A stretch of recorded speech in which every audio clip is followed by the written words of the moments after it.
இந்த வீடியோ பாருங்கள். ஸ்கூல் பையன் ஷூ போடுற டைமில் பாம்பு வெளியே வருது. நல்ல வேளை அவனை கடிக்கலை.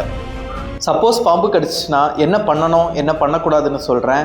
இந்த வீடியோ சேவ் பண்ணிட்டு என்னை ஃபாலோ பண்ணி வச்சுக்கோங்க. ஃபர்ஸ்ட், பாம்பு கடிச்ச இடத்த ரொம்ப மூவ் பண்ணாமல் பார்த்துக்கோங்க. மூவ்மெண்ட் அதிகமாக கொடுத்தா அந்த விஷம் சீக்கிரம் ஸ்ப்ரெட் ஆக வாய்ப்பு இருக்குது. ரெண்டாவது, பாம்பு கடிச்ச இடத்த கயிறு வச்சு கட்டக்கூடாது.